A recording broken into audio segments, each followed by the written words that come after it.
नमस्कार, IBC 24 देख रहे हैं आप और मैं हूं आपके साथ अविनाश कर। 10 बजे रात पूरे दिन की बात में आपका स्वागत। तो भोपाल से अपडेट आपको बता दें, शाहपुरा इलाके में सिलेंडर फट गया है। अवैध रिफिलिंग के दौरान यह हादसा हुआ है। 4 लोग इसमें झुलस गए हैं। सभी घायल अस्पताल में भर्ती हैं। मौके से 12 अवैध सिलेंडर जब्त किए गए हैं। शाहपुरा के शैतान सिंह पाल क्षेत्र की घटना बताई जा रही है। तो शाहपुरा में, भोपाल के शाहपुरा के इलाका जहां पर अवैध रिफिलिंग के दौरान सिलेंडर में ब्लास्ट हो गया। 4 लोग झुलस गए हैं। सभी घायलों को अस्पताल में भर्ती करा दिया गया है। मौके से 12 अवैध सिलेंडर भी जब्त किए गए।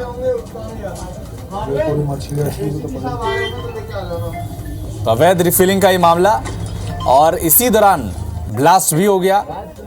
4 लोग झुलस गए इसमें। घायलों को अस्पताल में भर्ती करा दिया गया है। और जब वहां पुलिस की और प्रशासन की टीम मौके पर पहुंची तो 12 अवैध सिलेंडर भी जब्त किए गए।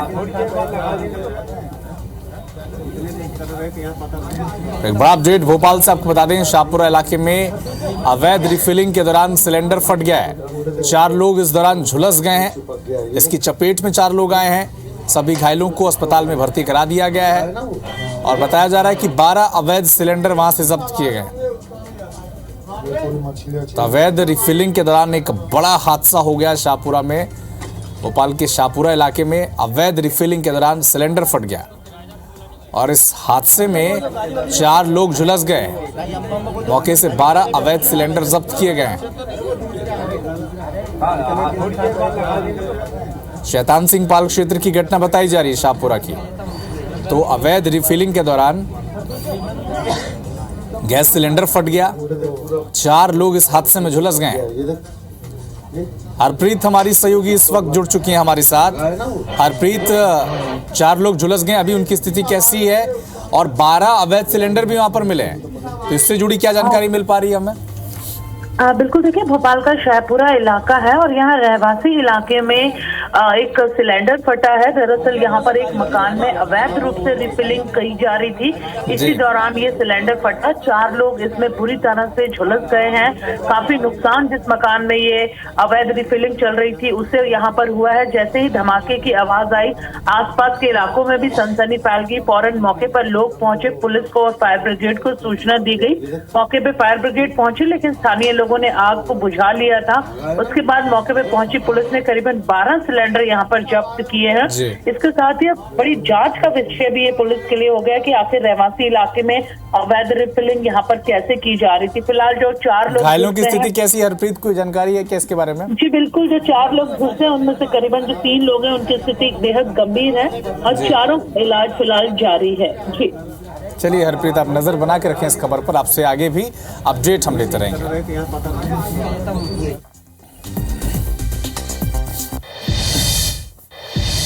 कोच्चि से आपको एक बड़ी खबर बता दें, CUSAT यूनिवर्सिटी में भगदड़ मच गई है। भगदड़ में 4 छात्रों की मौत हो गई है। कई लोग घायल हैं। बारिश के बाद म्यूजिक शो में भगदड़ मची है। तो CUSAT यूनिवर्सिटी में भगदड़ मची है। कोच्चि से इस वक्त की एक बड़ी खबर आपको बता दें, म्यूजिकल शो वहां पर चल रहा था और म्यूजिक शो के बाद जब बारिश हुई तब वहां पर भगदड़ मच गई और भगदड़ में 4 छात्रों की मौत हो गई है। कई लोग घायल बताए जा रहे हैं। घायलों का इलाज जारी है अस्पताल में। एम्बुलेंस आप देख पा रहे हैं, वहां मौके की तस्वीर आपके सामने है। तो CUSAT यूनिवर्सिटी में भगदड़ मची। म्यूजिक शो के बाद बारिश हुई। बारिश के बाद ये भगदड़ मची है और 4 छात्रों की दर्दनाक मौत हो गई।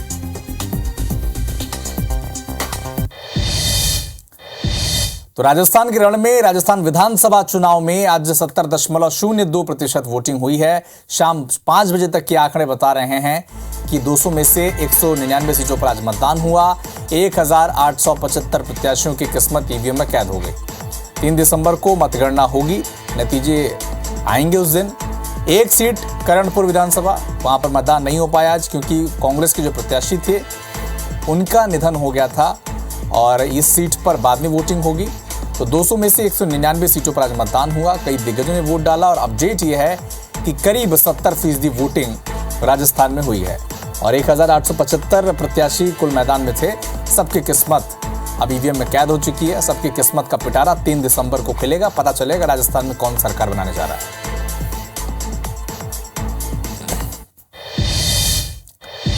राजस्थान से एक और अपडेट आपको बता दें। राजस्थान फतेहपुर शेखावती में वोटिंग के दौरान दो गुटों में हिंसक झड़प हो गई। तनाव के दौरान भीड़ बेकाबू हो गई। दोनों गुटों ने एक दूसरे पर जमकर पत्थरबाजी की। हालात इस कदर बिगड़ गए कि मतदान को भी रोकना पड़ा। हालांकि सुरक्षा बलों ने तत्परता दिखाते हुए भीड़ को नियंत्रित किया। हालात जब ठीक हुए तब मतदान फिर से शुरू कराया गया।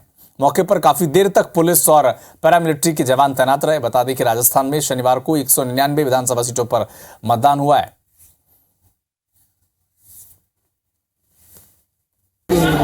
कुछ लोगों में आपस में बोलचाल के बाद में पथराव हुआ है। जैसे एक सबको खदेड़ दिया गया है, कुछ लोगों को डिटेन भी किया गया है और सख्त से सख्त कार्रवाई की जाएगी। पोलिंग चालू है, पोलिंग बूथ यहाँ से दूर है। मतदान में कोई व्यवधान नहीं है और मैं सबसे अपील करता हूँ कि शांति बनाए रखने। इधर प्रधानमंत्री नरेंद्र मोदी ने बेंगलुरु में एचएएल के अपने दौरे के दौरान लड़ाकू विमान तेजस में उड़ान भरी। अपनी उड़ान के दौरान पीएम मोदी काफी उत्साहित दिखे। पीएम मोदी के आसमान के उड़ान की एक रिपोर्ट आपको हम दिखाते हैं।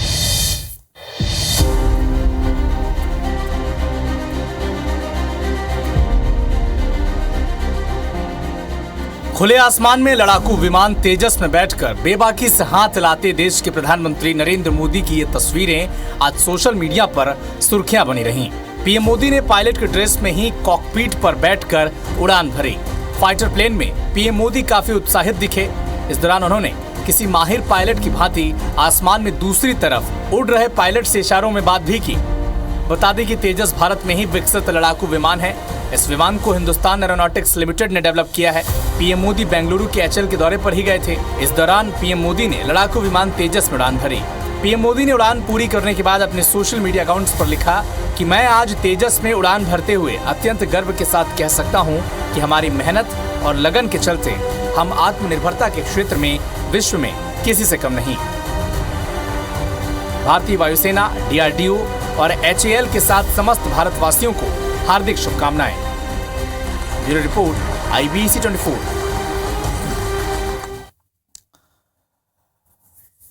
इधर आज सीएम भूपेश बघेल ने अपने गृह ग्राम कुर्दूडीही पहुंचे। सपरिवार खेत पहुंचे, बढ़ौना रस्म की अदायगी की। साथ ही कोठार पहुंचकर धान की क्वालिटी भी चेक की। मुख्यमंत्री ने सोशल मीडिया एक्स पर एक फोटो शेयर करते हुए लिखा कि सपरिवार बढ़ौना रस्म का निर्वहन किया गया। लुआई को अंतिम रूप देते हुए बढ़ौना रस्म का निर्वहन उन्होंने किया है। आगे कोठार में धान के निरीक्षण को लेकर लिखा कि धानवान छत्तीसगढ़ आज अपने खेत के ब्यारा में धान की गुणवत्ता देखी। इस बार धान की अच्छी पैदावार हुई, ये भी लिखा। और महतारी की कृपा सब पर बनी रहे, ये लिखा है मुख्यमंत्री ने अपने सोशल मीडिया साइट एक्स पर।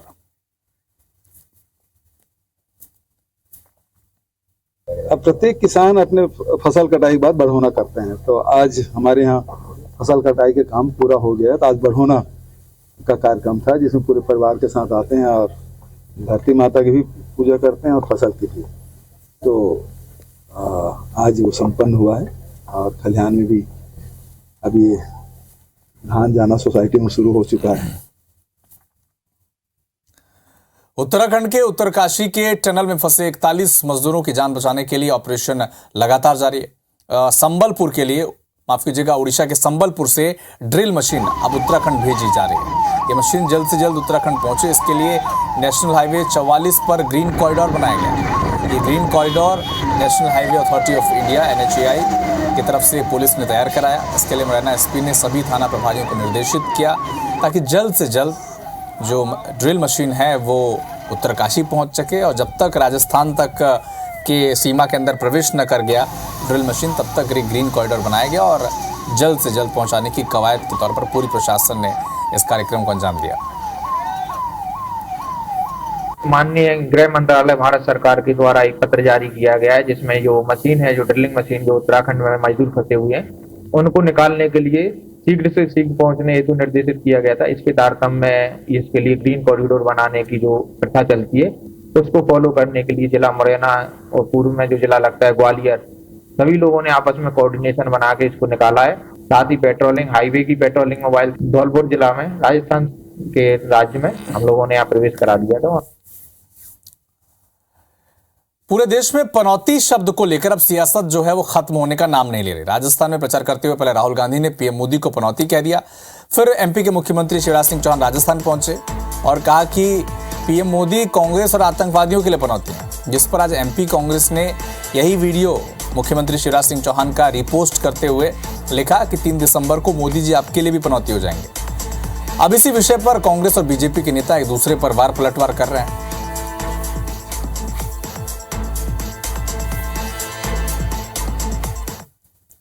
इसलिए अगर 2 दिन की बात करें तो लगभग 2.5 करोड़ बार ये पनौती शब्द लिखा जा चुका है सोशल मीडिया पर। उसके बाद अगर ये शिवराज जी पनौती की बात करें तो साबित होता है कि भाजपा खुद ही नरेंद्र मोदी जी को पनौती मानती है। देखिए, कांग्रेस का काम ही है अतिशयोक्ति वाली बातें करना, और कांग्रेस को इस चीज़ का पूरा अधिकार है तो वो कर सकती है, क्योंकि 3 दिसंबर के बाद तो कांग्रेस को गायब होना है। खैर, इस तरीके की भाषा जो है वो कांग्रेस को शोभा नहीं देती, जिस तरीके से वो अपमान करते हैं हमारे प्रधानमंत्री नरेंद्र मोदी जी को।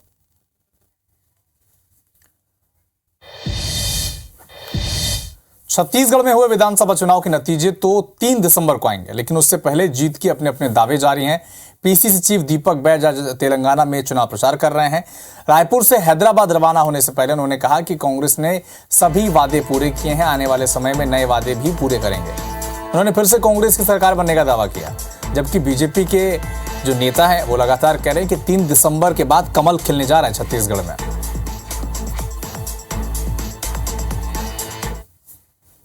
किसी भी प्रदेश का या देश का हर साल का बजट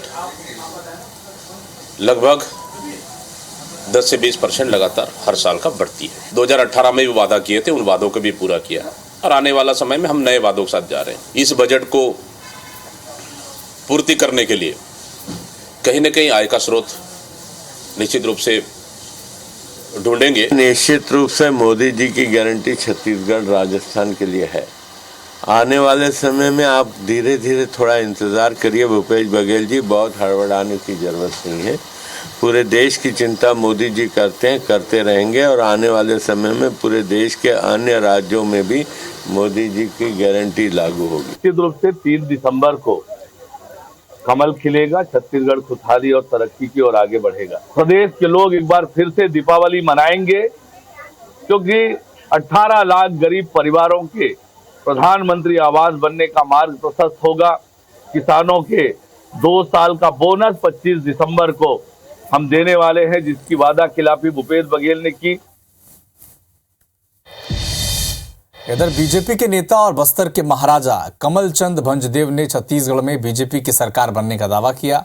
उन्होंने कहा कि बस्तर में धर्मांतरण एक बड़ा मुद्दा था, जिससे यहां की जनता परेशान थी। छत्तीसगढ़ में बीजेपी की सरकार आएगी तो इस संबंध में नए कानून बनाए जाएंगे, जिससे धर्मांतरण करने वालों को आरक्षण का लाभ नहीं मिलेगा।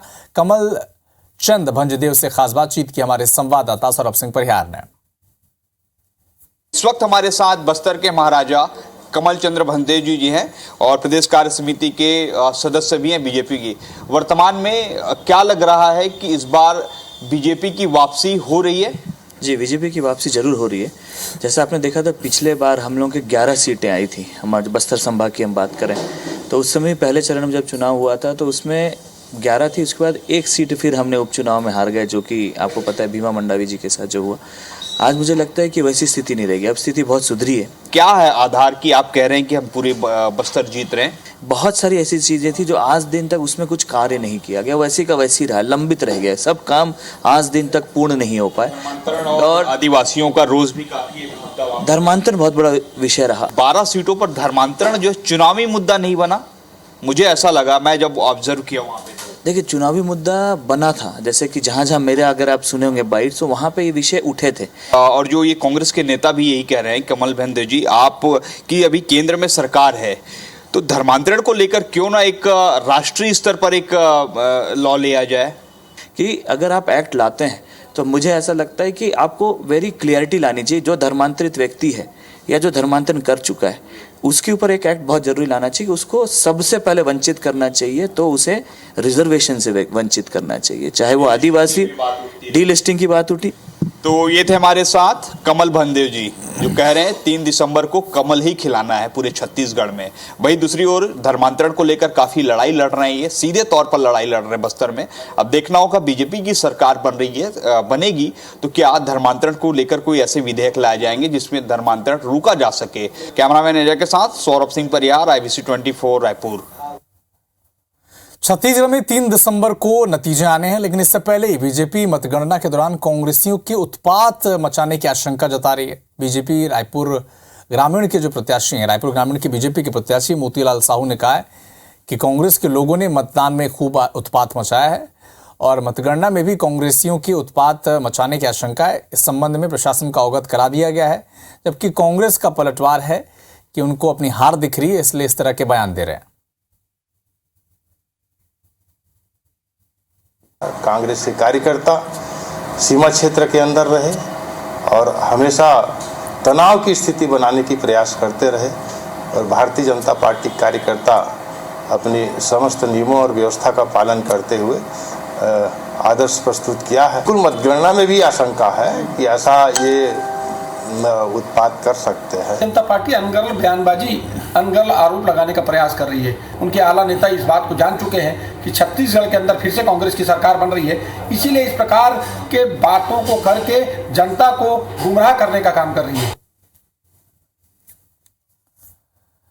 एमपी सरकार जहां एक बार फिर से कर्ज लेने जा रही है, तो वहीं दूसरी तरफ अपने खाली खजाने की सरकार ने प्लानिंग भी कर दी है। इसके लिए करीब 200 करोड़ रुपए की टैक्स वसूली जबलपुर नगर निगम करने वाला है।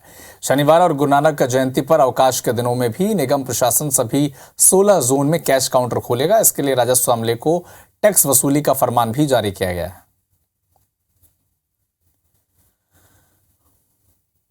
हमारा टोटल टैक्स वसूली का लक्ष्य 190 करोड़ का है इस साल, और अभी हम उसमें 70 करोड़ के आसपास पहुंच चुके हैं। और आगामी हमको लग रहा है कि लोकसभा की भी आचार संहिता लगेगी मार्च के महीने में। इसी को देखते हुए लगातार दिसंबर, जनवरी और फरवरी में भारी मेहनत करके और हम टैक्स में वृद्धि करेंगे। शहडोल में शादी से आने पहले दूल्हा रफू चक्कर हो गया। वधू पक्ष ने थाने में शिकायत दर्ज कराई। खैरहा इलाके के रहने वाले युवक पर पड़ोस में रहने वाली एक युवती से दुष्कर्म के आरोप लगे थे, जिसके बाद दोनों पक्षों में सुलह हो गई थी। 23 नवंबर में शादी की तारीख तय की गई थी, लेकिन शादी से ठीक पहले युवक फरार हो गया, जिसके बाद युवती पक्ष दूल्हा पक्ष के पास गए, बातचीत हुई और आरोप भी लगा दिया युवती पक्ष ने कि दहेज की मांग की थी लड़के पक्ष वालों ने और 2 लाख रुपए कैश की मांग की थी, बाइक की मांग की थी, जिसके बाद अब केस दर्ज कर मामले की जांच पुलिस ने शुरू कर दी है। सारा विवाह की तैयारी के पश्चात भी उपस्थित नहीं आया और इस बीच में कुछ वाद विवाद भी हुआ है। पुलिस के द्वारा एक प्रकरण पंजीबद्ध किया गया है, जहां तक की शिकायत में जो अन्य उल्लेखित तथ्य हैं, उन सभी तथ्यों को जो है संदर्भित जो PI है उनको निर्देशित किया गया है कि सारे बिंदुओं पर जो है निष्पक्षता पूर्वक जो है विवेचना करे और जो साक्ष्य संग्रहण है वो कंप्लीट करे और जिसमें जो भी जिनकी गलती है उसके ऊपर जो है उचित वैधानिक रूप से कार्रवाई। ग्वालियर में एक कोचिंग सेंटर में छात्रा के साथ छेड़छाड़ का मामला सामने आया है। जब छात्रा के पिता छेड़छाड़ करने वाले छात्र को समझाइश देने के लिए वहां पहुंचे, तो उस छात्र के पिता और साथियों ने मिलकर युवती के पिता के साथ मारपीट कर दी। वीडियो भी सामने आया है। इसके बाद छात्रा ने अपने पिता के साथ थाने पहुंचकर मामले की शिकायत की है, जिसके बाद आरोपी समेत 6 लोगों पर केस दर्ज कर लिया गया है। एक कोचिंग की छात्रा से कोचिंग वाले एक बच्चे से छेड़छाड़ की बात पर से उसके परिजन आके समझाइश दे रहे थे। इसी बीच में आरोपी के जो पिता और परिवारजन हैं, उन लोगों ने फरियादी के पिता और परिजनों के साथ मारपीट करी। तो उसकी छात्रा की रिपोर्ट पर से पास्को एक्ट, छेड़छाड़ और एट्रोसिटी एक्ट का अपराध आरोपी तथा उनके परिजनों के विरुद्ध पंजीबद्ध किया गया। विवेचना की जा रही है। सतना में एक नाबालिग छात्रा ने बीजेपी मंडल अध्यक्ष पर छेड़छाड़ का आरोप लगाया। पीड़िता के मुताबिक बीजेपी मंडल अध्यक्ष ने स्कूल छोड़ने के बहाने कार में लिफ्ट दिया, फिर सुनसान जगह जाकर छेड़छाड़ की कोशिश की। स्कूल से घर पहुंचने के बाद छात्रा ने ये पूरी घटना परिवार वालों को बताई, जिसके बाद थाने पहुंचकर मामले की शिकायत की गई। शिकायत के आधार पर पुलिस ने केस दर्ज कर आरोपी को गिरफ्तार कर लिया है। एक नाबालिग लड़की है, परिजनों के साथ थाना उपस्थित आकर रिपोर्ट की थी कि रामपुर 84 के रहने वाले कल्याण सिंह हैं, वो उसको कॉलेज ले आने के बहाने के साथ गाड़ी में लेके गए थे, उसके साथ गाड़ी बैठी थी और उस दौरान उसके साथ दुरासा किया है। तो इसी की रिपोर्ट उसकी दी, रिपोर्ट पर से हमने अपराध पंजीबद्ध कर दिया और उसकी विवेचना की जा रही है। जैसे तथ्य आते हैं उसमें अग्रिम कार्रवाई भी की जाएगी। धारा इसमें जंगी हमले 354 की लगी और 501 की धारा लगाई है। चलो हाथ निकल लो भैया, हम पहुंच गए।